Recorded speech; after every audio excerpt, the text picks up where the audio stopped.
Welcome back to Balanced Basketball Academy. And I am Jordan. I'm a former college basketball player turned trainer. And today we're talking about, well, the most watched game of all time, Michael Jordan's Game 6 in 1998, in which he hit the famous last shot. Not to spoil it, but this game has been out for a bit.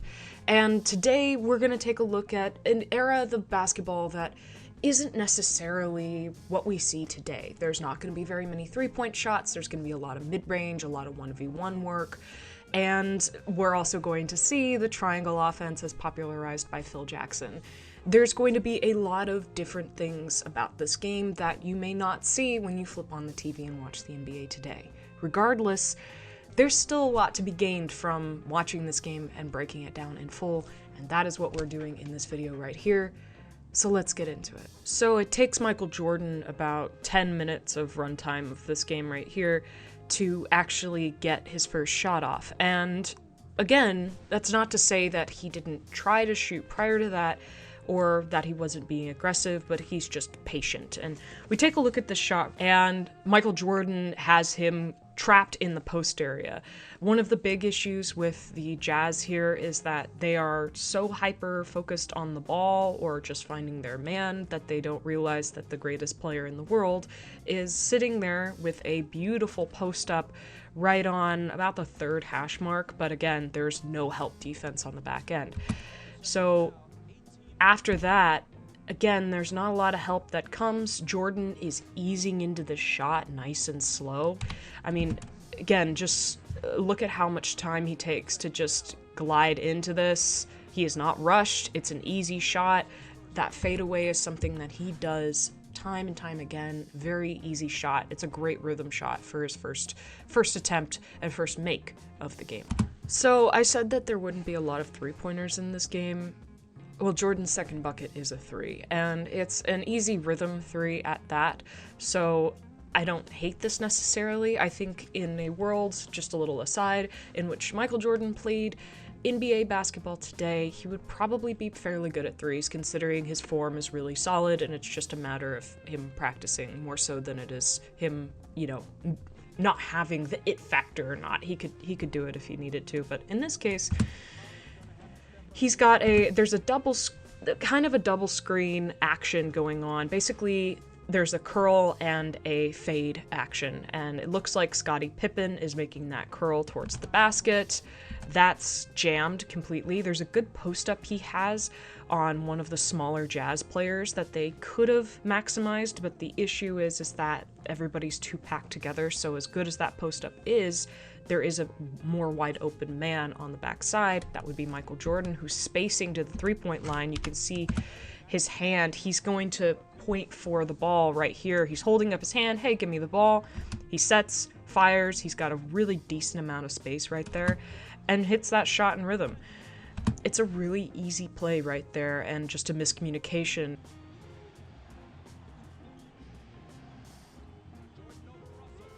So this is the last bucket that Michael Jordan scores of the first quarter. He doesn't really have like a super significant high scoring quarter in total. He has 9 points, which is great. That's a solid quarter, but considering how legendary this game is, it seems a little underwhelming. Trust me, it does get better, but we're gonna break down the shot first. This is a shot that you'll see from a player like Kevin Durant or somebody who really has a spectacular pull-up mid-range game. Even in today's game, this move still works, it's still excellent, and it's very, very simple. So all Michael Jordan is doing right here is basically just hitting him with the hezi and into the pull-up. As we take a look at it in slower motion, this hesitation move right here can serve as two things. As he takes that 1-2 step, it can serve as a move to look like a drive. That hop, and then into a drive. That's something that the defense is looking for. Michael Jordan is an excellent slasher and will drive right by you even at this age in 1998. But what he does instead is he goes for that pull-up jumper, which is kind of the counter to that move. You have that little hesitation into the pull-up, or you have that hesitation into the drive. Both work really well, and in this case, he decides to go for the jump shot, and he nails it.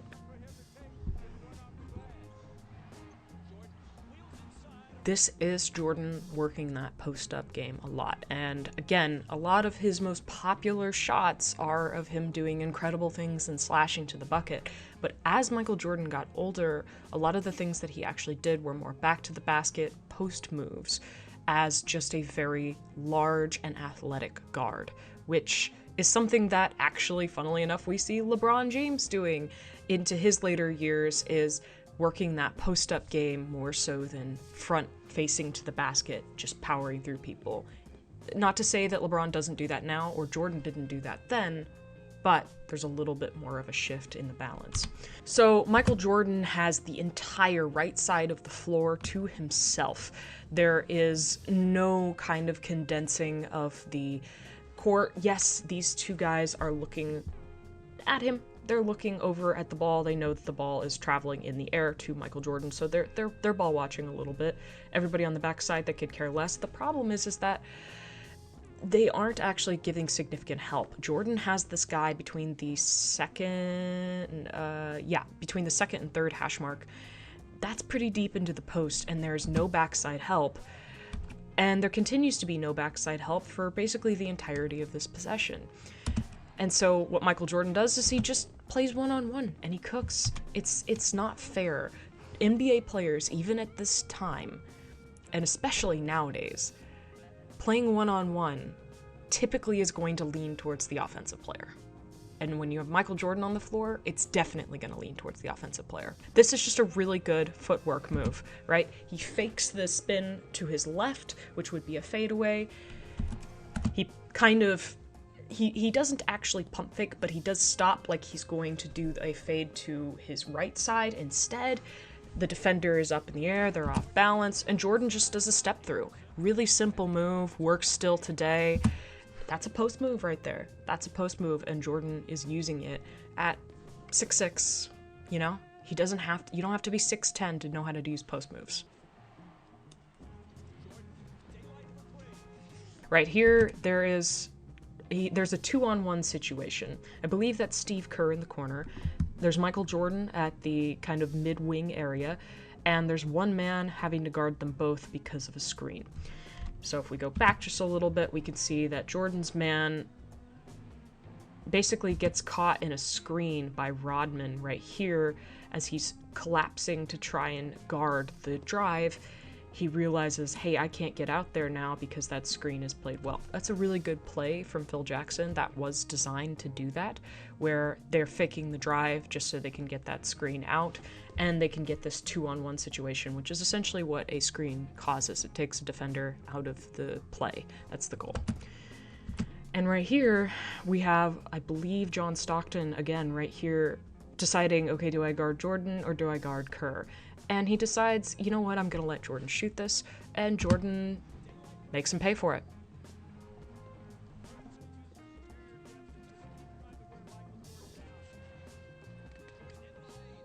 Michael Jordan may have missed this shot, but I'm still going to highlight it because it was a good move, and I think that that's worth highlighting. Welcome to the show, guys.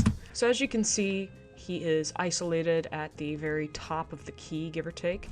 And on this one, really all he does is he lowers his shoulder and hits him with a little spin right here. So again, he's backing him down, similar to like how you would with a post move. Magic Johnson did this way back when he would have smaller players on him as a point guard. He would just back players down the floor, and because he was so long, they couldn't steal the ball from him. And the defender, who is just leaning on that side so hard, is actually out of position. You can see his feet are staggered. Jordan attacks that top foot, lowers his shoulder, and he's got an advantage. Jordan keeps pressing into him, lowering that shoulder. He doesn't let up. He doesn't stand straight up at any point in this play, and then he gathers and shoots. When I played post in college, which is the position that I was assigned to at that time, there's a couple different things that you could do on the post up. And if the player was behind you, you'd be able to get the catch, and it would hopefully be clean, and then you could work through your post moves. But if somebody denied you the ball, the number one thing to do was cut backdoor and flip it around. This is exactly what Michael Jordan does right here. So we take a look at the pass comes weak side. Michael Jordan is all by himself. He is all by himself. There's not a single person on the backside. He is being denied all the way up until basically the elbow. That's insane, okay? If somebody's denying you a post-up all the way up into the elbow and, you know, there's this much space in the paint, this is simply the best move you can do. And in true NBA fashion, it turns into a lob instead of just a pass, catch, and shoot, which it has to be that quick considering how athletic NBA players are. So Kukoc spots this, sees Jordan spinning off of his defender. Jordan now has this whole bottom side all to himself. He hasn't necessarily sealed his man, but again, his guy's on the back foot. He's traveling backwards to try and get to the ball that's now being lobbed over his head. That's a very hard thing to do as a defender, is trying to break that up from that position. And Jordan simply takes the lob and scores. Very, very easy play right there. Very fundamental, and again, great to see. This honestly is turning into more of a post breakdown than I anticipated it would. But I mean, looking at my notes, like, you know what? Hey man, Michael Jordan was a very good post player.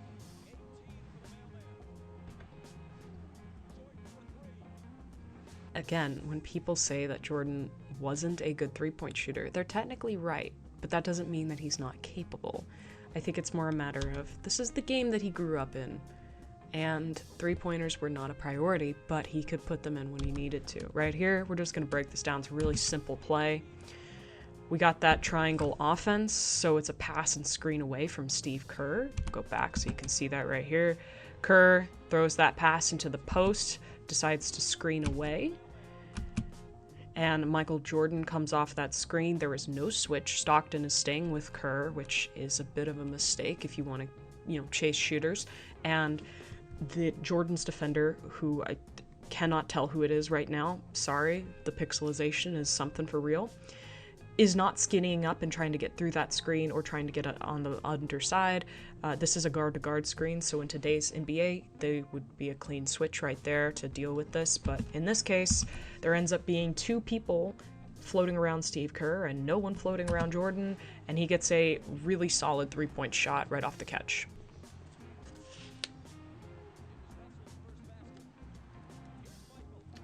This is the toughest shot Michael has shot all night. You'll notice that in this game, Michael Jordan has been very patient. He's been going for shots that are solid for what he's looking for. He's not forcing things. He's not taking unnecessarily tough shots. He's taking the shots that are given to him, and once he gets some rhythm with that, then he starts taking the more challenging shots deeper into the game. That's exactly what this is right here. So this shot right here is off of a catch that's basically in the corner. He does not get a very good post-up right there. He's not fighting for the post-up. He wants to face up. That's what he wants to do right here. He jabs and gets the defender off balance enough that he feels comfortable shooting that pull-up. It's a smooth pull-up, but that does not mean that there's not a defender there the entire time. You can see the arm of the defender very present on the contest there. It's good defense. It's just Michael Jordan, so what are you gonna do?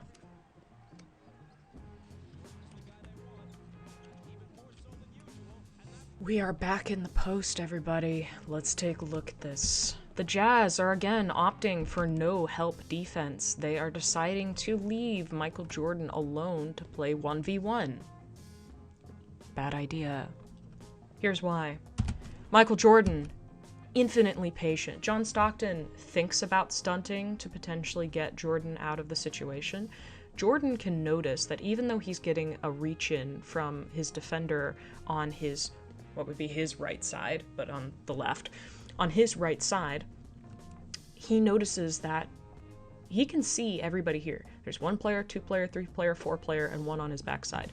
There are 5 players on one side of the floor. There is nobody on the baseline, and that is why he spins baseline, right?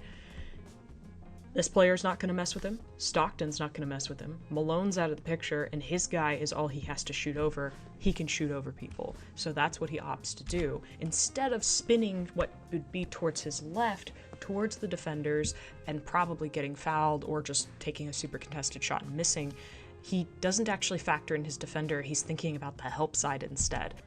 So now we're into the third quarter. Chicago is down by 6. And Michael Jordan is playing pretty well going so far. Let's see what he does next.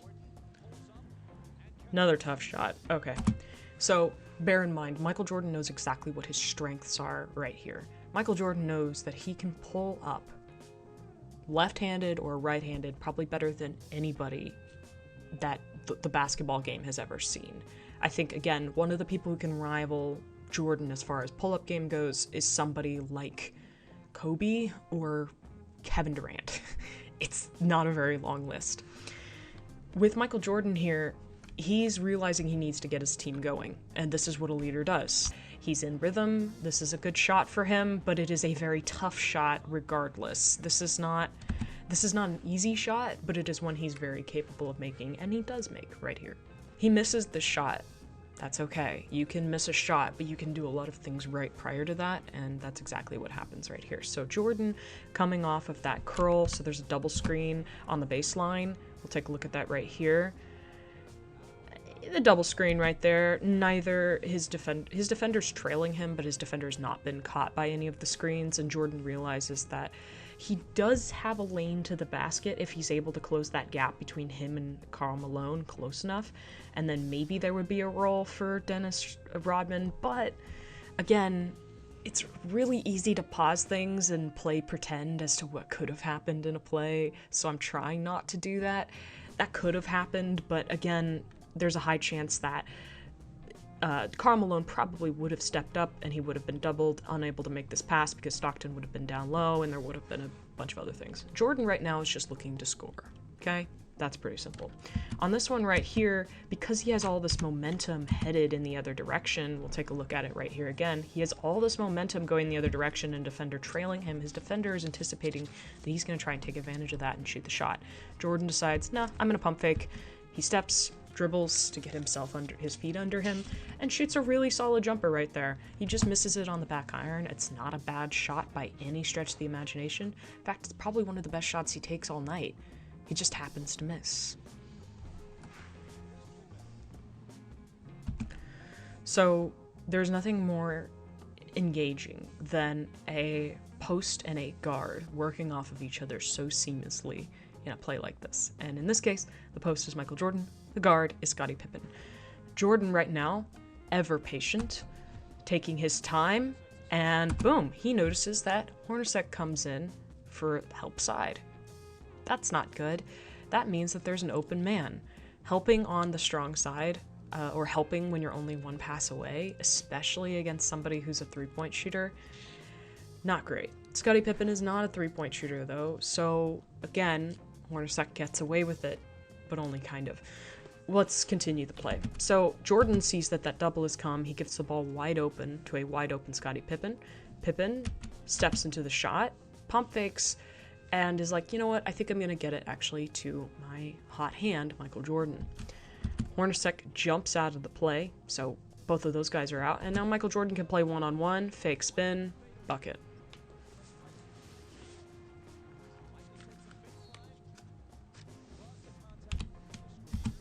Great drive from Michael Jordan. This is one of his face-up opportunities. Back to some good old one-on-one basketball. Let's go. Michael Jordan's out at the three-point line. We're going to see that he does a little hop step once again, so he lets everything reset. You'll notice Dennis Rodman does a really cool thing right here. When you have somebody who wants to have that isolation, Dennis Rodman does not sit here and try to post up and post up and post up. He clears out. That's good right there. Let's go back to Michael Jordan's move. As for Michael Jordan just hits him with the hezzy.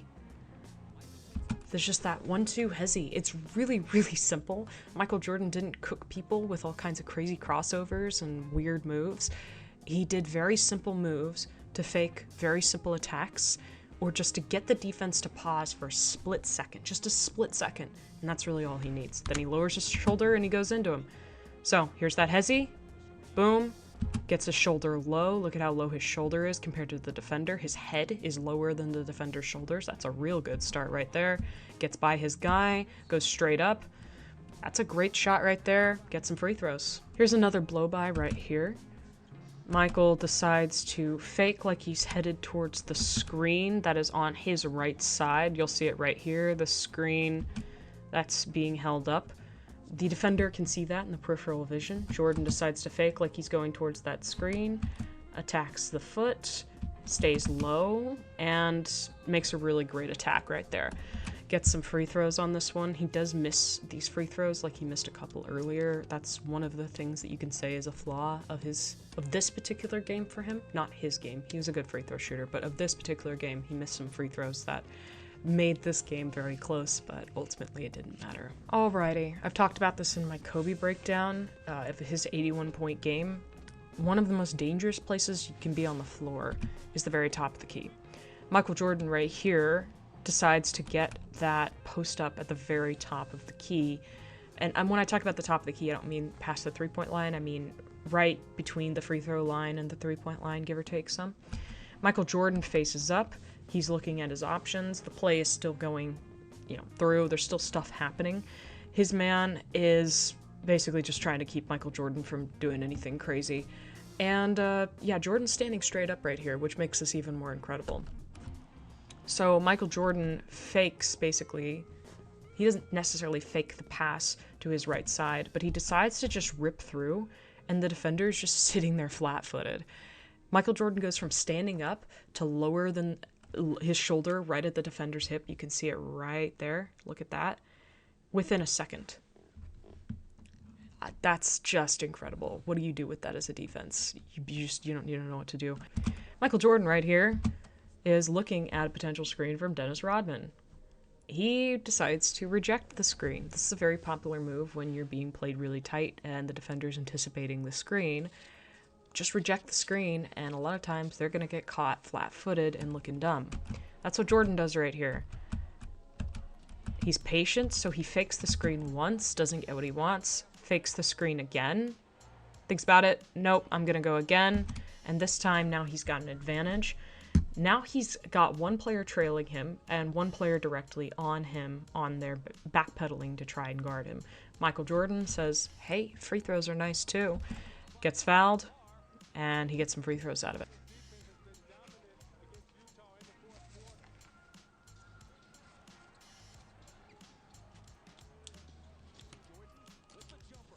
This guy's a hunter, and he's looking for his shot. Michael Jordan gets himself a nice post-up right here. It's a little crowded, though. There's a lot of people here. A lot of stuff going on. So he doesn't really have a clear idea of what's going on the floor. What does he do? He stays patient. He takes his time. He is not rushing. This guy does not rush. A lot like a player that you see today, like Luka Doncic. Luka Doncic doesn't rush. Michael Jordan didn't rush. They take their time. They make the defense figure out what they're going to do next instead of trying to figure out what the defense is going to do. They make reads. They make smart plays. And that's what Michael Jordan is doing right here. So Jordan is waiting. He's being doubled at that point. He decides to wait and see if there's a screen that can be had because he wants to get a shot off. Right now, he's the hot hand. He's the best chance that the Chicago Bulls have at keeping this game within striking distance and winning themselves another title. He sees that there's some drop coverage. The defender is not tight enough on Jordan to deter him from taking this pull-up. And he drills it. Easy stuff. Alright, so Michael Jordan is a human being, contrary to what Nike will have you believe. Let's take a look at his body language to start this right here. He is hunched over, hands on hips, basically gasping for air. This guy is exhausted. He is pulling this team to a title with everything he has left in him. And that's exactly why, when we get a little further into this play, you notice that he's going to miss this short. Yes, he's hunting for his shot, but he doesn't have enough legs right now. He doesn't have gas. And that is going to affect him deep into this fourth quarter. Short miss. What's going to happen next? That's a rhythm jumper. That seems to be an easy make. Why does Michael miss that shot? Simple. Same as the last shot. He's tired. His legs are gone. He's missing everything short. Short again. These shots that he's taking are good shots, but they are all short. He realizes he's not making shots, but that doesn't mean that he stops playing basketball. I think that there's something to be said for a player that will continue to hustle regardless of whether or not their shot is going in or not. Let's take a look at this play in full. Michael Jordan shoots the shot, short. Michael Jordan sprints back, gets a hustle steal. That might have just saved the game. Because, think of it this way. You miss a three, long shot, long rebound. The pass comes down the floor, a layup or dunk in rhythm from Utah, and suddenly you go down 3, and now you're down 5, and your momentum is gone. People don't talk about that play enough because it's not the very last play of the game, but that might have just won Michael Jordan a title.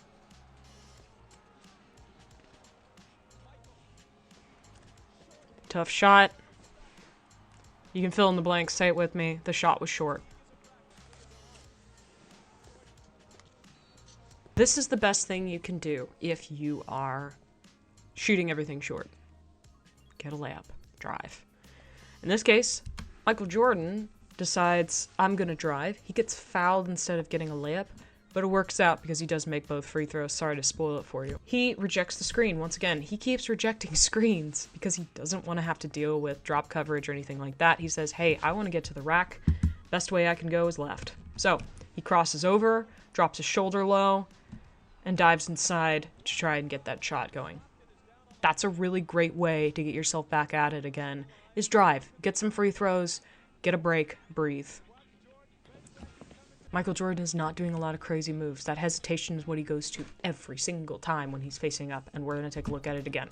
Right here, Michael Jordan hits him with that hezzy, just a little hezzy, 1-2. The defender is closing the gap too tight. Michael Jordan is not going to shoot that shot, but we don't know that.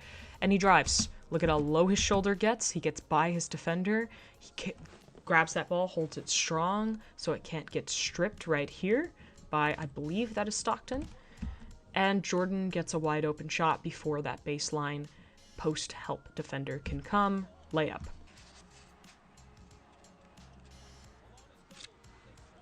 So that's the steal that Michael Jordan fans will talk about the most. This possession, there's considerable pressure on the Jazz to be able to score now that they're only up by 1, considering that there's going to be another 11, even if they go all the way down to the end of the shot clock, there's another 11 to 12 seconds that are going to be donated to the Bulls at the end of the game. They need to score here.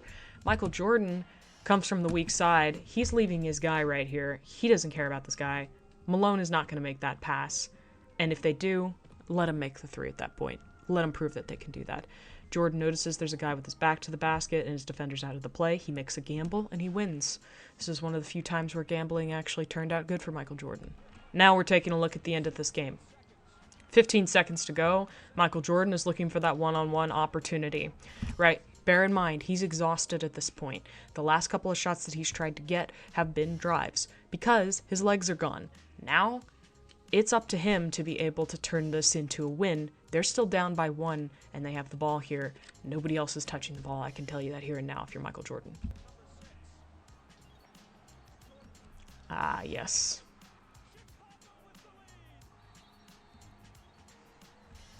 And there's the last shot for you. As for the very crucial question, is this a push-off? Not any more than you would see today, and frankly, you can get away with a push-off like that in most circumstances. I don't see it as severe enough to be bad. The fact that this guy went flying is more a testament to how off balance he was than to how hard Jordan pushed him. Here's the thing, though, that's remarkable about this shot.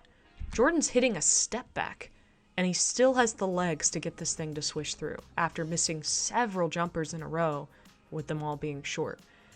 That's how you make an adjustment in game. You just have to put more on the ball than you normally would, and I bet that's what he's thinking to some degree. The push-off, Jordan is just trying to get his legs under him, and he does. And frankly, that's it right there. that's what does it. With that, I hope you enjoyed this video, and if you want me to do more breakdowns like this in the future, let me know what player or what game you want me to cover, and I'll throw it on the list. These things are really, really fun to make. They take me forever, but you know what? They're some of my favorite videos and some of the stuff that I think I do the best work on. So, hey, I'm doing it for me, but I'm also doing it for you. Again, I hope you guys have a great rest of your day, and I'll see you in the next video.